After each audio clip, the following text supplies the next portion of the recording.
This is great. Yeah. Enjoyable. Yeah. Oh, it's kind of like how we talk anyway. I was say, I just remember when we met that first time at Ocean Business, it was like, okay, sorry, I've got to do other things here.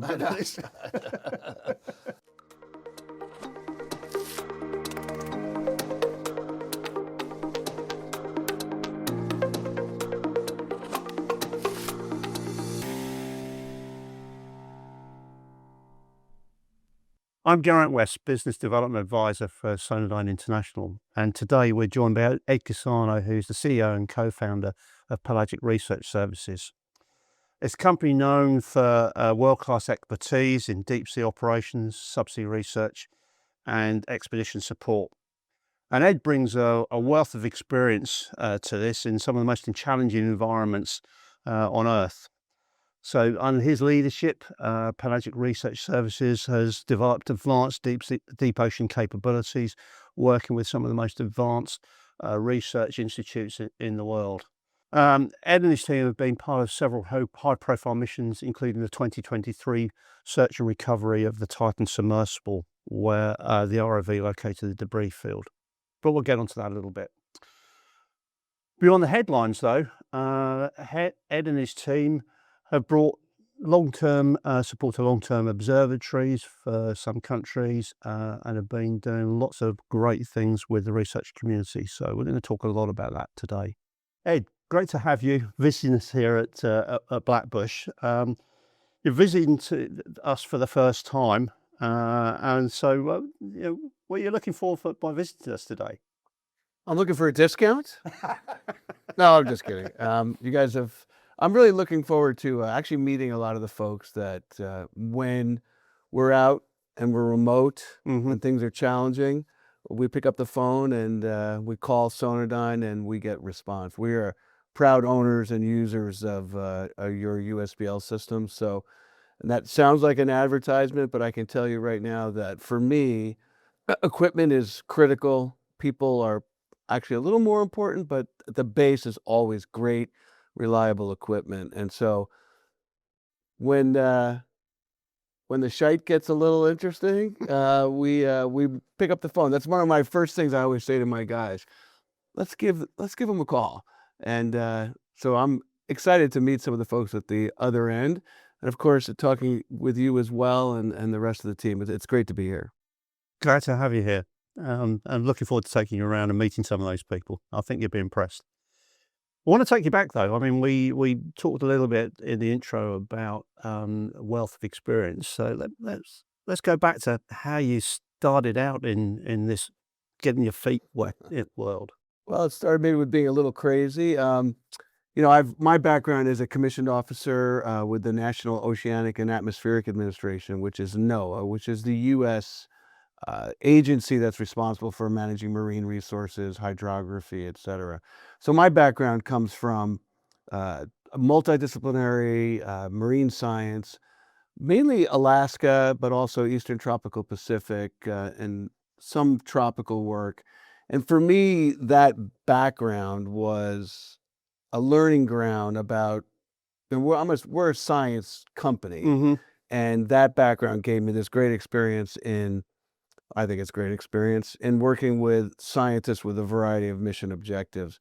And you find a few things when you have that experience. One is the science is full of passionate people, but usually very complex. And a lot of times the scientists will have an idea of what they want to do, but maybe be a little challenged in how they implement. So for me, working with multiple objectives, challenging environments, with folks who need to get the work done efficiently, but may need a little advice on how to get it done.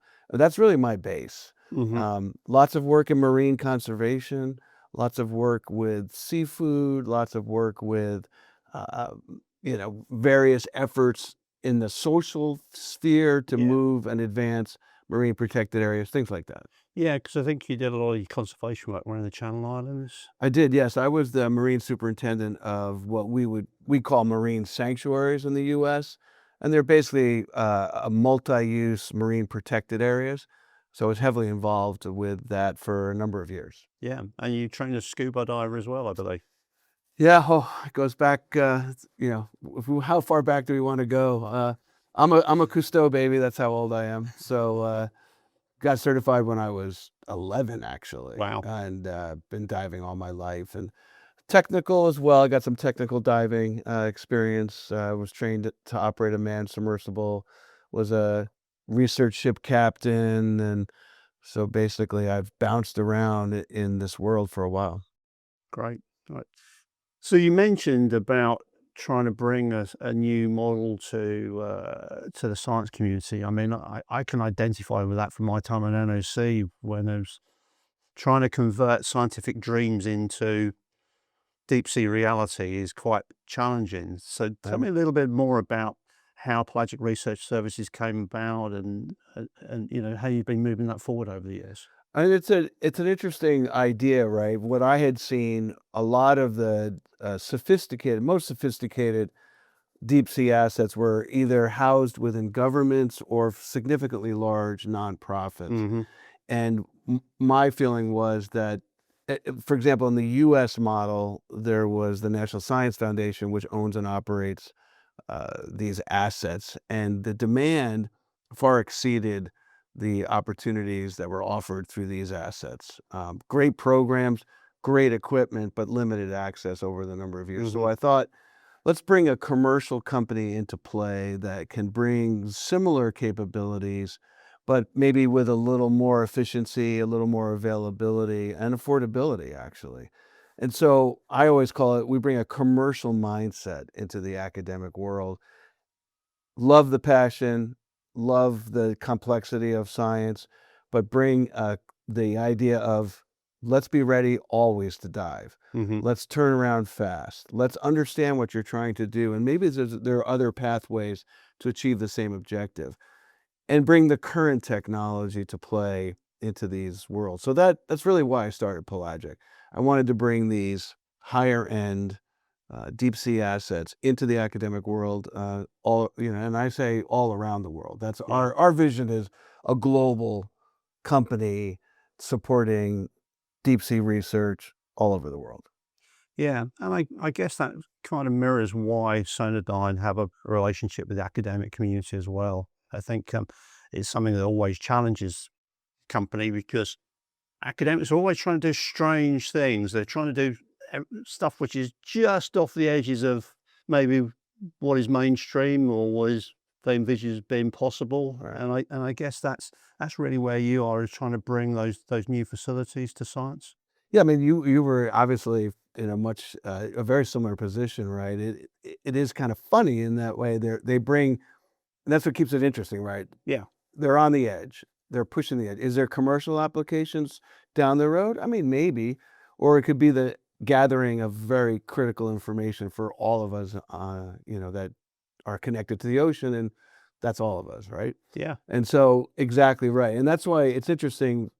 So for Sonodyne and why we use Sonodyne products in this case, we need things to work when we go out there. And again, that's part of from a commercial perspective, that has to work, right? yeah, yeah, Accurate, precise, reliable. So we want that to have the same availability for academics as well, but at that cutting edge. We've had some very challenging environments. Deep is challenging in and of itself, yeah, yeah. right? And then you add complex marine ecosystems like hydrothermal vents, or just deep sea currents, or anything that adds to the complexity for what is already an extreme environment. Yeah. I mean, it always strikes me that there's a little bit of a misperception about the science community that they're also laid back guys in their sandals and their shorts and waiting for the next thing to come along. But the reality, I think, is something different. These guys spend a lot of time, years, perhaps getting money to go from on a research cruise. So when they get, they want to work you hard. Oh, no question about it. There's some of the most dedicated, professional, passionate folks that you'll ever run into. And that your point about working for years and then getting that one cruise, there's the maybe something that doesn't quite exist on the commercial Hmm. side. This could be the one opportunity for not only the principal investigator to collect their information, but there's typically many graduate students that are associated with a project. The data that you're supporting the collection of could be the basis of their thesis, which is the basis of their graduating, and information critical to all of us. So the pressure, literally and figuratively, to acquire that information is really strong. And you're right, they're working 24/7. They've already been committed for years, and there's going to be years work post these crews. Yeah, yeah. And beginning of some careers there with some of those Uh, students. Many, if not, yeah, many, Yeah, absolutely. yeah, yeah. So I guess one of the things for Sonodyne is underlying our ethos is sustainable use of the oceans for the future. So you mentioned conservation earlier on. So tell me a little bit about how you bring that through Pelagic Research Services. Well, I think we're in the same mindset, right? We want to support. I mean, one of the things that drives the company, which drives me, is to gain and support the acquisition of information that's going to advance our knowledge. Yeah, We're an ocean planet. You hear that all the time. It should really be called ocean planet, not Earth. And the more that we understand the connectivity from deep ocean to mid ocean to the surface, coastal areas, the more we'll have a long term sustainable future. And it does drive us, and it drives us by, I've been in marine conservation, actual marine conservation efforts. Building knowledge and supporting the building of knowledge is another avenue there. I think, yeah, my experience showed me that you need these sophisticated tools like remotely operated vehicles, AUVs. You need these to go out and do the work. And so I figured that helping advance that would be a part of that solution. yeah. I wanted to sort of push on that a little bit more because I know you've been developing some of your own tools to push the technology forward. Do you want to talk us through that a little bit? Well, sure. So Pelagic Research Services, we actually design and build these. We have some great partnerships with some very creative small companies, and we own and build the design for these mobile deep water assets. Yeah, We call them it's the Odysseus class ROV system. We have a 6,000 meters, and we have built a 4,000-meter version, and we're in the process of moving forward a smaller footprint system, maybe shallower, and they come to the community with all the bells and whistles. Slightly different than you might see in an oil and gas model. It comes with two 7-function manipulators, 4K fiber-based cameras, and I think this is germane here, survey grade positioning. And I think that's where I like to say, instead, you've heard the analogy, if it doesn't work, get a bigger hammer. I kind of like to start out with the biggest hammer in the tool set. That may not be as, and what I mean by that is come with precision navigation yeah, to start with.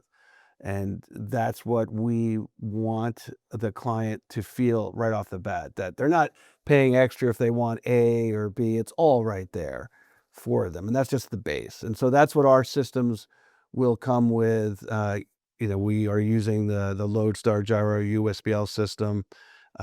We have, like I said, very sophisticated collection capability, and then we can customize beyond that. And we have. I mean, we've customized various skid configurations or various specific instruments. The science will come to us ideally and say, we're trying to do X. Can you yeah. help us with that? And sometimes we're building the tool to help them do X, or the system itself is already capable. Yeah. I mean, you mentioned the gyro ESBL. I mean, that's pretty key to your ability to mobilize and onto different vessels because you're constantly doing that. We're constantly doing that.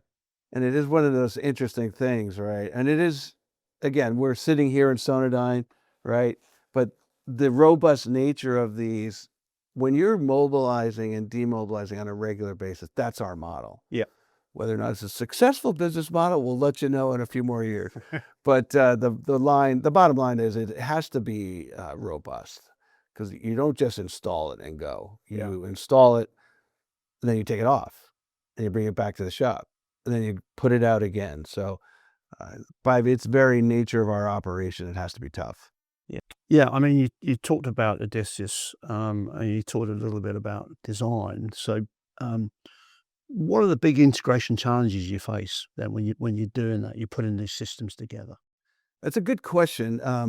We have actually faced quite a few challenges with that. And one way I asked the question, why aren't we just renting these systems? And I think, through our relationship, we've been able to creatively figure out a way for a small company to acquire expensive Yeah. equipment that, for us won't pay off for until a few years, right? Until we get it used. The integration is, well, I'll start off by saying one of the attractions of, for example, the Lodestar and the Gyro USBL is the precision out of the box. And so we don't necessarily have to take the time to do a 12-hour like Cassius Yeah. calibration. It's already very accurate, and that in and of itself helps tremendously. Mainly what we would do is just a check on the installation to make sure the alignments are correct, and that's a much shorter time frame. So, I'm starting out by saying we already have a solution to an integration challenge by the equipment that we choose, Yeah. right? And then the other aspect of that would be we were challenged by rental because you never know what you got into your system, and it was taking a lot of time. Hmm. And so one of our ways of addressing that was through purchase. Yeah. So that was our own system that we had configured and learned. So that was another way of doing it. The other aspect is there's always going to be an integration challenge to a ship if they have, for example, the topside system, but no USBL system, or they don't have a topside system, and you have to bring that all into play. So, Yeah. um, as long as the equipment is good, which we feel it is, and we have the right people, and that's ultimately where it comes down to the right people to do it, and then the right amount of time to do it. Yeah. And then the other thing, of course, is though we may not do a Cassius to get that ultra precision, we need to do some basic testing just to ensure the install is correct. So convincing the client that 5 hours of time is worth it. Yeah. Yeah. I mean, you talked about developing new shallow water capability. So, are there lessons that you've learned along the way that you're now taking into this sort of next generation? Yes, if I don't learn lessons, as history repeats itself, right? And I don't want to repeat some of those histories that kept me up at night. Yeah, Anything in particular you would have done differently? well, I probably would have acquired my own system earlier. Really? Yes, I think I've had a lot of because when you're coming out of the rental market, you're never assured that the systems would be available. Yeah. And we've had some great relationships, and that's what, ultimately it comes down to relationships, right? And that's what I always say.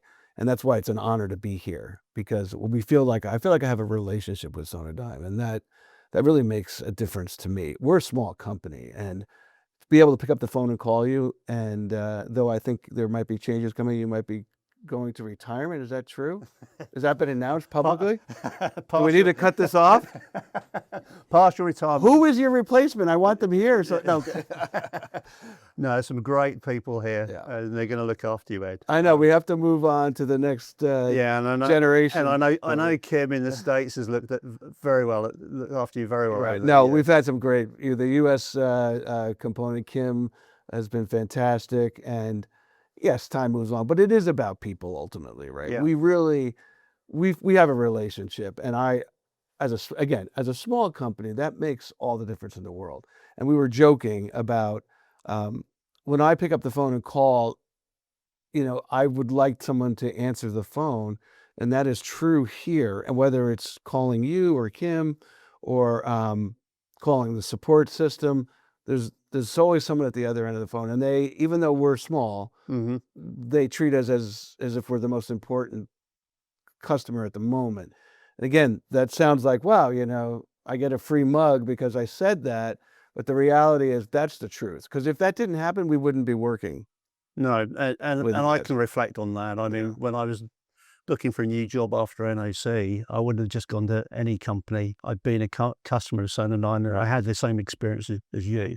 So I'm glad to hear it's still going. It is. I mean, But yeah. I think that's key to the ethos of the company. Right. That we like to develop long-term relationships with our customers. Yeah. It's important, not just from sort of follow-on business, but as you say, it's important so you can deliver the quality and the results that the end customer wants. Well, it's interesting, right? Whoever knew that we would be the owner of a system? I did not expect that. I Yeah. mean, the ROVs were expensive enough, and so, but we're a proud owner of it. And we're evolving as a company. We're talking shallow water, so we'll be talking, of course, and but we're also still maintaining our focus in the deep. And even though the Odysseus class system has our shallowest, we've gone from we've operated in 50 meters of water with our system. The systems that we build are capable both from 50 to 6,000 in one package, Yeah. right? And that's what I think makes us a little unique, in that the smaller ROV systems that you see don't have all the bells and whistles, the hydraulics, the power that you need to do some intervention and manipulation, or high-end video or collection. And we can do that in a small footprint at 50 meters, but we can also do it at 6,000 meters with the same system. Why are we developing a smaller system? Fundamentally because um, the amount of equipment, even for our system, is, we're moving in two trucks, Yeah. semis, or if we're carrying our LARs, we're moving in three. They're not small, and No. we do find that there's potential for capable smaller systems that our Yeah. position will do. I mean, and we should talk a little bit about, we've evolved our systems for remote intervention, and we're going to do that and apply it. We're doing that now Yeah. with the big systems, and we'll be doing it with the smaller systems. Yeah. Yeah. Maybe come back to that, but I mean, you talk about this sort of range from shallow water to deep water. Yeah, give us a snapshot of some of the most challenging jobs you guys have worked on. Yeah, I think probably one of our most challenging was working around the hydrothermal vent fields. We worked for and have been a longstanding supporter of Ocean Networks Canada, and they have a long-standing ocean observing system out on the Juan de Fuca Ridge. They also have it in shallower areas, Straits of Georgia off of British Columbia. They're all over Canada, but the main cabled observing systems are those two areas. And the Yep. Juan de Fuca Ridge, which is a hydrothermal vent field, um, very challenging. Juan de Fuca Ridge, it's the Endeavor field, they call it. Yep. Not only is it deep, not only is it full of canyons and spires, but you get at different density layers because of the hydrothermal vents themselves. And so you're dealing with some challenging naturally acoustically challenging spaces. So we had to come up with a solution there, and the gyro USBL system, the Lodestar system, so your system is the base, and then all the other aiding sensors that we have roll into it. And that allowed us to ultimately address that situation.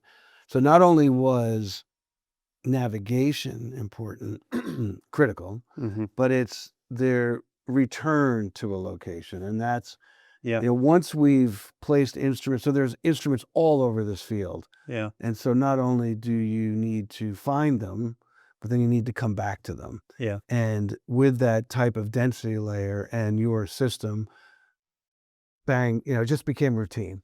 I remember having that discussion with a scientist at NOC who one night said, "Oh, I wish I'd done that at that last site." Yeah. And of course, we said, "Well, you can. We can go back there tomorrow." Right. And it's like, "Oh, gee, yeah, I can, can't I?" Yeah. And I mean, if you know this right about science, right, it's about coming back, many cases, right? Your sample location or instrument location, video capture location is critical, but going back, Yeah. and not only back once, but year after year Yeah. after year, maybe even sometimes decades, right? the base navigational collection is everything. Yeah, yeah, because we've got, or Ocean Networks Canada have some of our fetch instruments out there, Yeah. which are out there for many years, and I think you guys were involved in Sure. some of that Yes. Yeah. installation as well. Yeah. Um, so yeah, moving on. I mean, we should touch on it. The Titan response. I mean, it's a bittersweet thing. I mean, big achievement, but really sad circumstances. Do you want to Yeah. talk us through that a little bit? I know it had a personal effect on you. Yeah. It was obviously, it's one of these things where as a company, I'd always expected that given our capabilities and our sort of unique instrumentation and equipment that we would, a phone call would come or more than one at some moment. I always felt it would have been, unfortunate, like an aircraft disaster or Yeah, something along those lines. Getting the call to respond to a missing man submersible with the focus of rescue, which is what our focus was. It was challenging, obviously. When we went from a phone call to 3,800 meters in 71 hours, and we did that 400 miles off the coast of Newfoundland. And so our experience of mobilizing onto ships of opportunity, and I always need to remember nav because we all have a tendency to talk about the ROV and about the heavy lift capability and all of that, but it has to be grounded in nav. So our expertise in all of those fields allowed us to get out there. Part of an incredible response, and hmm, I'm the first one to say that our story within all of those stories is the thread that goes from the call to the discovery. We were hoping, and everyone out there was hoping that it was going to be a rescue, yeah, and we were rigged to rescue. We found debris within 15 minutes of arriving on the seafloor, and that, of course, was very unfortunate for the whole rescue effort. yeah, It brought closure to the families pretty quickly, which I think there's obviously a value there. And it also turned the rescue operation into a recovery operation, which is a different pace. yeah, Um, it was a story of humanity in many ways. The call that comes in when you're at sea, it's all hands on deck, right? hmm, It's yeah, it's all assets, and it was the militaries were there, Canada and US. The Coast Guards were there, uh, commercial responded, and I think the interesting thing for me was the combination of all of that, right, focused on hopefully a positive outcome. And I think in the interplay between commercial and even some nonprofits were there, between the commercial and the militaries, and the other entities that were involved working with one goal. I mean, that's a good story. yeah, yeah. Have you ever been involved in anything else like that? Never quite like that. Yeah, I've been involved in some other, I meant from a multi-party, a little bit, but not at that scale. yeah, I mean, that scale was, yeah, I think, a little. I mean, you look back. I mean, the reality is we were doing a job, and we yeah, were plugged into a very professional environment. The Horizon Arctic, the ship that we were mobilized onto, incredibly, incredible professionals. The port of St. John's, Newfoundland, that's a it's a maritime community for 500 years. That made the difference. yeah, Um, the U.S. Coast Guard, the Canadian Coast Guard, those is where I think about this, right? You look at the 1,000 decisions that had to happen, that we personally had to make. There was probably 10,000 decisions going on all around us. Um, it was amazing. Yeah. yeah. And the perspective of the world's media spotlight on what was going on. Did you feel that, or Well, in my career, I've been involved in a lot of, I've been involved in sort of operations that yeah, have a media component. yeah, And so that was, you talk about the phone calls that were made. So that was probably my third or fourth phone call to an individual who now works for me, to help manage the media. right, Because I knew at some point the word was going to get out yeah, that we were going, and it was going to be a storm. Yeah. and it was. Yeah. But we just had our heads down, focused. It was, we were ensuring that the right information was coming out from the operation but we were not the spokespeople. Obviously, the U.S. Coast Yeah. Guard was. I mean, we probably fielded 2,000 media calls, maybe, during that Yeah. response. I mean, I don't really even know the exact number, but it was a lot. It was a lot. And but our job was to do our job, and we handled that. And I want to say handled. The media and the communication is very important. We just wanted to make sure that any information that we were putting out was correct. Correct. And then the way we dealt with it at the end was just to hold a press conference, just when we could, and when the dust had settled. Yeah. Yeah. All right. Shifting gear, I guess. Looking forward, this is a world where technology moves incredibly fast. Yeah. So what's changing? What's the new developments that are changing your world? Yeah, I mean, we're spending a lot of time in the deep, where some of our areas. I mean, we're considered some of the world's experts in supporting deep sea science, specifically in the polymetallic nodule area or the Hmm. deep sea minerals. We're fundamentally tied to supporting science, and so and it's multidisciplinary. We're known for going down and accomplishing multiple things at the same dive, because we know that just like the transit time to 4,000, 4,500 meters eats up a lot of Yeah. Yeah. time, right? Yeah. And so we do multidisciplinary on every dive. And so for us, it's still the deep. We see the deep water arena still active, and we're focused there. We're building a third deep water system. Um, and so, we see that happening. We can't not talk about the threat to infrastructure, deep water infrastructure, and whether it's natural Hmm. movements like landslides or earthquakes, or adverse actors as well. Yeah. So we see that still as an area that we could at least help respond to. So we are still keeping our focus on being mobile and capable. We are thinking a little bit about, as I said, shallow water, just a little bit. I think we've started a new division, if we can call it that, called System 3R, and it was direct result of the Titan.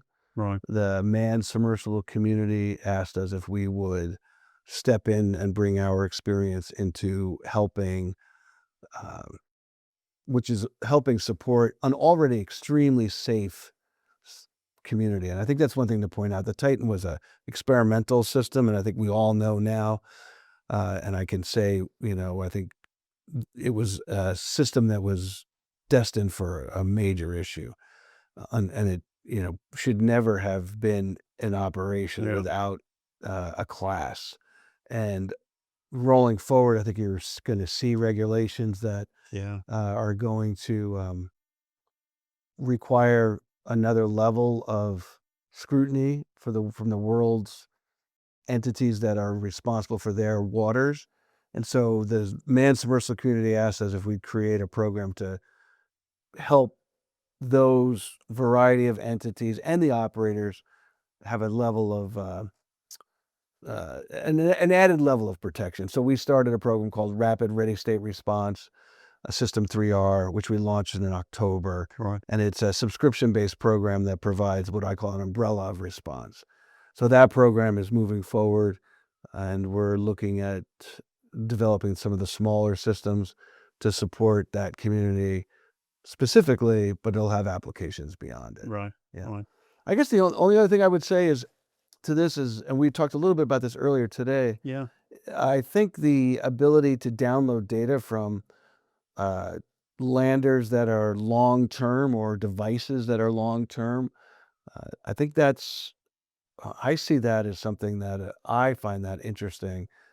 The ability to gather information from the ocean requires heavy, big ships, gotta Yeah. go out there, you gotta recover, and I think that as we move in to more autonomy, which is obviously autonomy is huge, gathering data from sensors that are Yeah.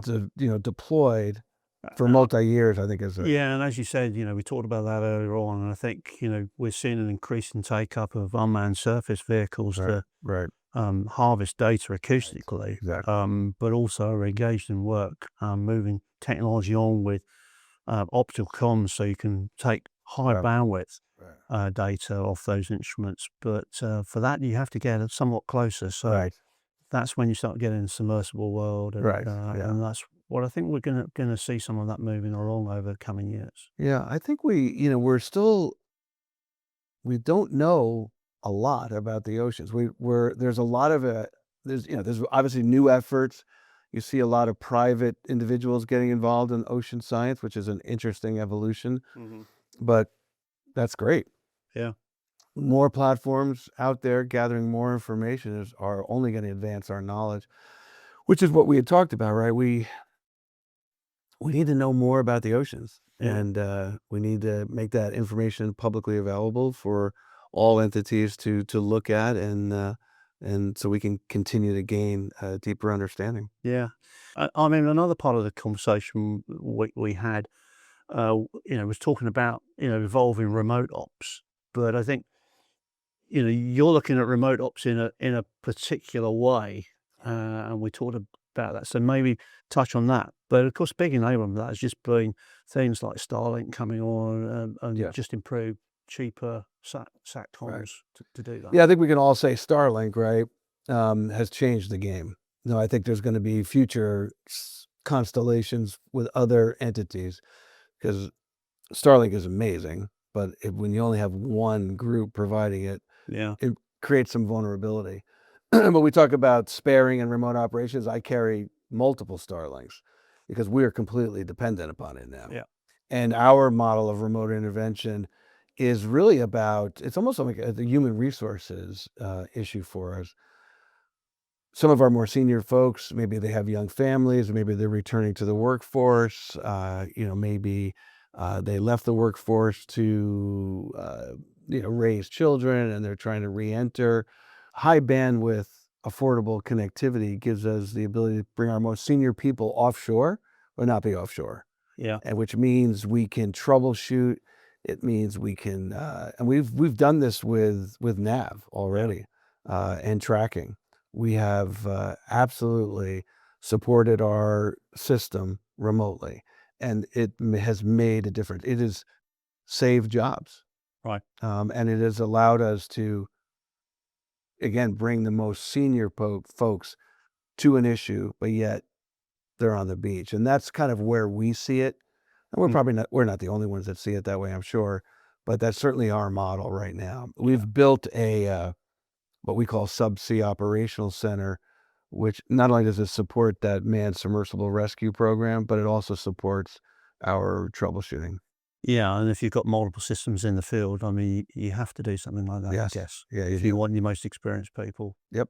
able to access Yeah. the front And I, line. I think it's great because then it allows you to bring another generation or folks who are a little less experienced offshore, but they're not, they've got the support. Now, how did we all learn, right? We all learned by getting our hands dirty and getting out there. So I feel that that's always going to be the case, that you're going to always need, good skilled folks offshore, but you can back them up. Yeah. Yeah, so let's talk about a couple of those groups of people. We'll come on a little bit in a minute about how maybe people can get into this business and where you see from, but want to go back to your client base. What do you say to your science users when they first come to you? Uh, it's a we hope that the science users come to us early, Hmm. and we'll start by saying, well, just give us your objectives. We really that's in our business model. Early conversations make for successful projects. What are you challenged? What do you want to do? And how are you going to do it? And a lot of the science community has an idea, and our hope is that we get in the conversation early. So that's the first question. What are your objectives? How are you going to judge a successful trip? And if we are in the conversation early, we can help with those objectives. Maybe there's a different instrument that we're aware of that they might not be aware of, or there's a different methodology, or we've done it this way versus that way. And this way will give them more efficiency and a better chance of success. We talk about elevators, right? Yeah. You know, use of elevators, which is a very common practice in commercial, right? It's not as common as you would think. Some more, some larger institutions probably have Woods used them. Hole and NOC, I Right. know, have been using them for a while. Exactly, right. But the idea of even multi-wire work Yeah. is not common Not common. and very unusual Yeah. in the academic world. It's common in our world, right? And so we would advise multi-wire elevator systems to increase efficiency. And that's an example of getting in the conversation early. Yeah. Yeah. And I think the other thing I found with elevators, just that ability to be able to put a beacon on an elevator so you can find it.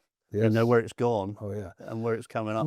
Well, and there's another that's a great example. If you're managing multi-assets on the seafloor, putting beacons out on all those assets will obviously help. Certainly in the initial stages until you get to know the neighborhood. If you're putting in fixed assets eventually, with great nav, you're going to build Yeah. a knowledge base and you should be able to navigate. And we have proven that that's capable and that, we had mentioned this, right, about so stories of efficiency with solid navigation, for example, that hydrothermal vent field, it, the efficiency to go back to the same location, that saves hours Yeah. and that adds up. Yeah.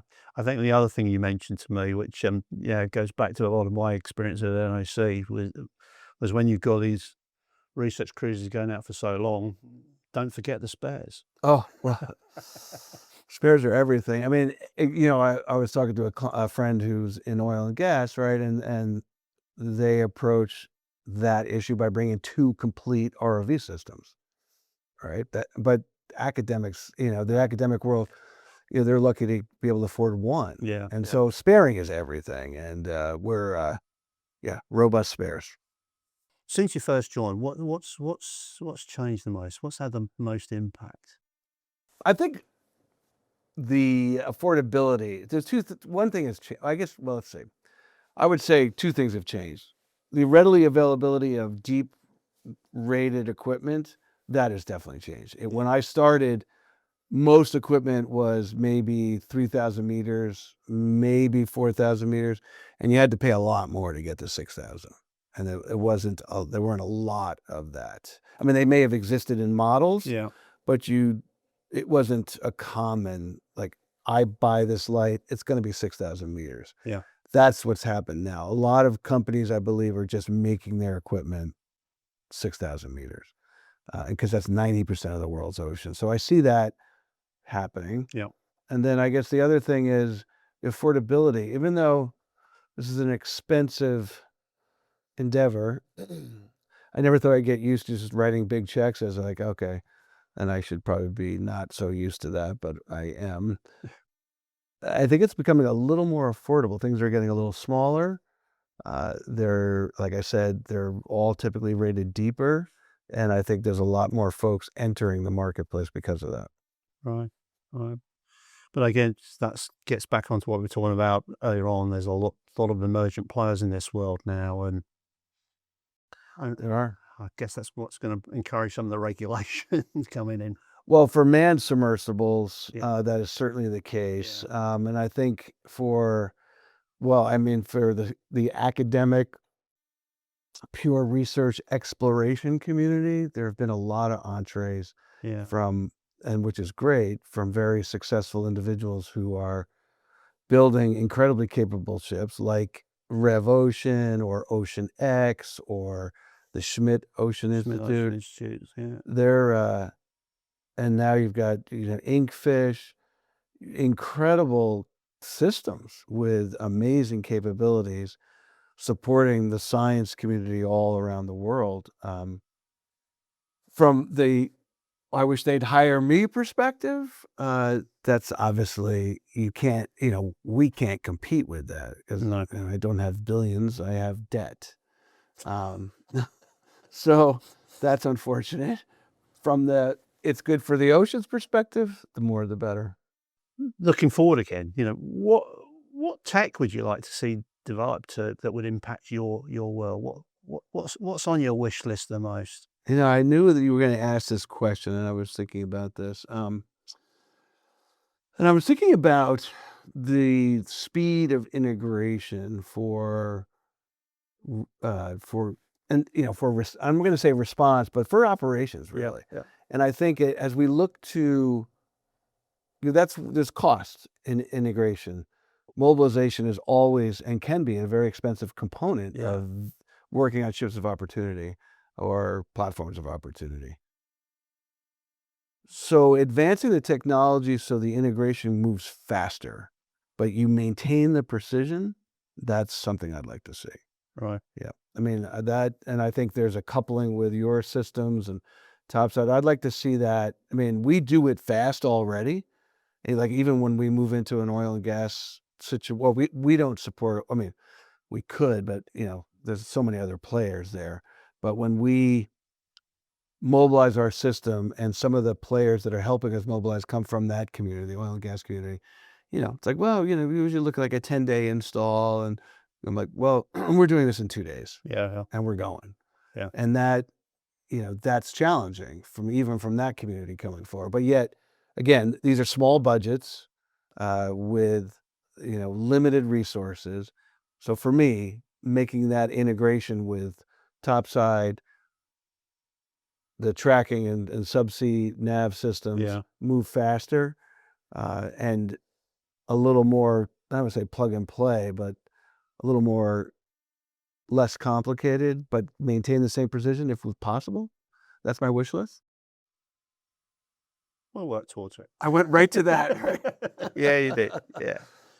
Yeah, so, I mean, you were talking earlier on about hydrothermal vents and the challenges of those thermal layers with acoustics. What are the biggest limitations for you when it comes to underwater positioning? Well, I mean, this is interesting. I think we have a really, I think we've addressed a lot of that with Okay. getting the best equipment. That's how we've approached it, making sure that we're always using what industry has already proven to be capable. I think when you move from a very precise environment like oil and gas to, I don't want to say less precise, but you don't need centimeter No. accuracy, right, for academic information.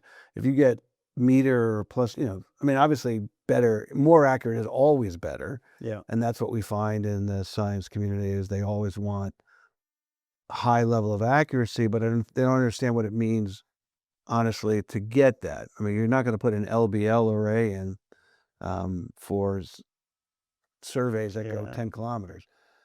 So I think the challenging, so that's how we do it. We look to an industry where there's a higher level of precision, and then we work through what we see the bottlenecks would be. Yeah. Um, And that might be in some cases taking the time and saying, look, you may not be used to doing a 12-hour calibration, but we need to do that. Yeah. We need to actually take that time. And that's another, so it's knowledge. It's helping people understand how to overcome what is a known challenge, but where equipment and process and procedures will help you get through it. Yeah. And I think that's a key point. I think, experience informs ambition and aspirations. I mean, I remember 20 years ago where, when we moved from somewhere where you could land maybe your trawl somewhere in the right part of a town, Right. to use the analogy. Yeah, that's a great You, analogy. you get to the point, well, okay, well, we can now put this in the football stadium. Yeah, exactly. And then you get down to, all right, well, we can land this in the center circle Right. to All right, we'll drive you right to the center spot, Exactly. which is what you can do now. Yeah, and exactly right. And I think the advancement of like eDNA and the sampling equipment, we're being even less invasive, and that's something. Well, I mean, my early career when I was with NOAA, we were doing trawl Yeah. surveys, and this is going to sound terrible, but we would trawl up deep sea coral. And I was a tropical marine biologist before I went out there, and I didn't like, okay, we're coming up from 600 fathoms, and we're bringing up gold coral that literally were 8 feet tall in our trawl net. Yeah. I never said to myself, "Why wait a second, that doesn't make sense. Where's coral coming from?"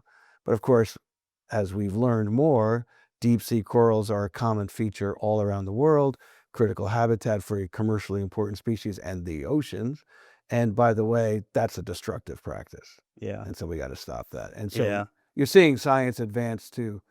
You still need your library samples from which you can form your DNA database, but then you can just use eDNA to now do your surveys. Yeah. I remember speaking to scientists who, first time he saw a camera system on the seabed and saw trawl scars, Oh, he yeah. said, "I'm never going to do a trawl ever again." Yeah. Yeah, and that's one of those things. It's knowledge, right? It's technology, and it's the advancement of that. And there are non-invasive ways of catching fish, but there's also like areas that have been trawled for so long. You could probably still trawl there because you're still catching the fish. Yeah. The damage has been done in a Damage is sense, done. and so there's this idea of managing multi-use with variety of protection measures. All right. Now I'm going to ask a question in a minute, which we could spend probably several hours talking about. But Which we know we could. So yeah, how do you balance? You talked about budgets, etc. How do you balance cost versus the accuracy that you need? I mean, you touched on a little bit, but that's always Yeah. very close to most scientists' hearts. How much it's going to cost? I do it terribly because I have a lot of debt and I haven't paid it off yet, but yet I still want to deliver this. My challenge, honestly, from a company perspective, is I always want to, because fundamentally, I want to support that effort. Yeah. So I know that what the best is. So I'm bringing that to the table, whether I get paid for that or not. I'm always bringing it to the table. So, education, I think. Mm-hmm. We run into this a lot where they ask for precision that goes way beyond what even the instruments are capable of, and without another level of time and effort. So, education is how you would do it, and helping them understand. Again, it's a different science, right? In Yeah. terms of what accuracy means and how does it work in the deep, and so we help them understand what it means to be accurate and what does it take. And then a similar sort of trade-off question: how do you balance innovation versus reliability? Again, I fail at that miserably. Well, reliability is everything. Yeah. I mean, fundamentally, reliability is everything. I don't think they. That's a really a good question. As a commercial company, you have to be reliable, Mm-hmm. and so that's the foundation. Innovation is an interesting growth area that may not have a commercial payoff initially. So we have a tendency to push the envelope always. We're constantly, we call it you've heard this, constant improvement, Mm-hmm. and we definitely will do that. And we look at our company and folks that we support, and honestly, some of the places that we'd like folks to come to us with is we will help in innovation. Yeah. Because we have this, I want to say plug and play capability, but there's a lot of flexibility. So, and sometimes we make mistakes. Sometimes we go with innovation and they are not ready for prime time. Yeah. So we've learned some tough lessons that way. So still trying to balance that a little better, to be honest.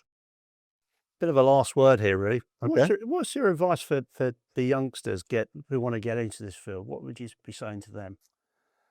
I would say there's a lot of opportunity in my opinion, and I think in the areas. And again, you'll think, well, I'm going to get 2 cups if I keep talking about Sonardyne, but I do want to talk about survey and nav. I believe that's a very exciting area. I think the coupling of it's funny, right? The ROV world and the great community that runs and operates these look at navigation and subsea tracking as a black box, as another science, Yeah, and it is. yeah, And the guys over here in survey and tracking and nav look at the ROVs as, and by the way, the ROV guys always blame survey for everything, right? So that's yeah, just, it's always survey's fault. But I think what I would say is there's an exciting community out on the ocean, and we're only pushing further and further into that environment. There's a lot of folks that are expanding operations into the world's oceans, the importance of the world ocean to climate, to coastal resources, and it's from the deep sea to the midwater, which is the largest ecosystem on the planet. yeah, There's only going to be more and more work there, and I would say get your hands dirty, learn, if you're interested in electronics and you've got certified as an electrician, that's a great base to join this community. If you've been focused as like let's say, mechanical engineering, or you're an auto mechanic, or you're interested in software development, and there's so many aspects of this world that we operate in yeah. that I think many levels of interest can find opportunity. So don't be afraid to go out, get out on the water. Uh, the hard science is important, but don't be afraid to say, you know what, I'm interested in rebuilding cars, and maybe I would like to work on ROVs. There's a pathway there. No, I'd agree with that. I mean, I always think a lot of youngsters always look at the automotive and the aerospace industries as exciting, and they say, "Hey, maritime. That's where it's really exciting. That's Yes. where you can make a difference." It really is it's a challenging environment, but very rewarding. Yeah. Well, I think your pathway, obviously, obviously it's very, it matches our interests, right? Yeah, I mean, it's taken me a different direction slightly, but I think there's so much of our core pathways here where you think, Yeah. yeah, you say stuff and I'm like, yeah, I've been there. I Right. know what he's talking Yeah. about. Yeah. I Yeah, mean, I've got the you've been there skills. at the very hard, I mean, at the high level, with, one of the world's leading institutions, right? That's Yeah, yeah, it's funny. One of the people I used to speak to when I first been in the industry for a while, I I said he said, "Oh, come on, it can't be that interesting." I said, "Hey, this is like being an illusionist. You have to make every principal scientist think for their 30, 50 days on the ship that they're the most important person in the world. well, they And are. then when it's finished, you have to get to the You next have to, one." right. Well, I mean, the reality is they are, right? As we Yeah, talked about. I yeah, mean, it's an interesting model. And you look at our teams that come and work for Pelagic Research Services. yeah, I'm honored when a contractor, I believe, they make a decision to work for me. yeah, I view that as I mean, I'm humbled when somebody says, I'm going to take my expertise and support you, because though we have staff, we also use a lot of independent yeah, contractors, and you were talking about opportunities for folks moving forward. The opportunity to move between different operations as an independent contractor, you get a sense of freedom, but you also get some good work. yeah, Now, I'm honestly looking for folks that want to be staff, because we need some of that, yeah, but we also use a lot of contractors as well. And when folks choose to work for us, I'm humbled by it, because the relationship between my team and the science team is everything. yeah, And I'm always talking about our equipment and Pelagic, but it's the people that ultimately make for a successful cruise. That's it. Yeah, I remember when I used to interview people at NOC. Yes, you want to look for core capabilities, but actually, it was the attitude of people you're after. If people had the right attitude, you could teach them. You could Right. teach them most things, Right. and they'd learn most things. But as you were discussing, right, the academic world on these research cruises and is a very different world than, let's say, commercial oil and Yeah, it gas. is.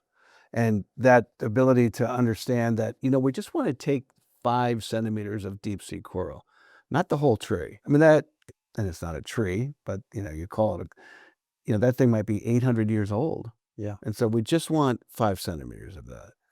That is, well, okay, let's just grab the whole thing. No, No. we just need that because we're doing genetics. That's all we need. Yeah, and that's what I say. You need the guy that's going to turn around and say, "Okay, but why do you only need the 5 Right, centimeters?" exactly. And Not then just the guy says, "I'm right, going to do it," but right. it's, I want to understand why that's important. Right. And I think, and the fact that you've got to take that precisely, you've got to put it into a very small, Yeah, tube that's designed to preserve the genetic material. So it's very precise work and very challenging. yeah, But you have to be able to relate to that principal investigator or that graduate student, because they're dependent on you, and your work is going to be what makes it successful. yeah, yeah. Well, it's great. Yeah, I really appreciate the opportunity to chat like we've been chatting, and we've been a big fan, obviously, and obviously, I think that your background in this company has helped us in our little niche be Right. successful. So, I want to thank you Well, for well, your you support. flatter me. Thank you, Ed. Yeah, No, really, really good to have you here and have a good chat about this. And yeah, just love the stuff that you're doing in Pelagic, and keep it going, thank you. even if it does increase your debt, maybe. I got to pay it off eventually. Otherwise, I won't be able to retire like you. So yeah, that brings us to the end of the interesting conversation.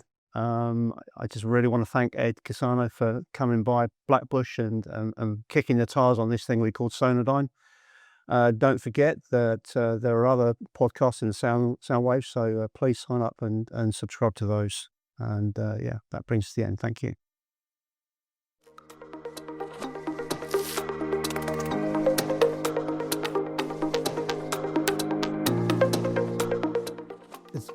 You got to help. I'm Geraint, right? I sometimes I screw I've this. had a lot. I've had I a screw this up a I've had a lot. lifetime of it being abused, so I know. I don't Well, mind. this is your opportunity to give me the right. My wife always tells people that it's Geraint as in pint. Geraint as Geraint? Geraint as in pint. As in pint. There you go. Geraint as in, what's your nickname? That's probably easier. No kidding. Geraint. Yeah, Geraint. a lot of my nicknames are not repeatable on camera. No. Geraint.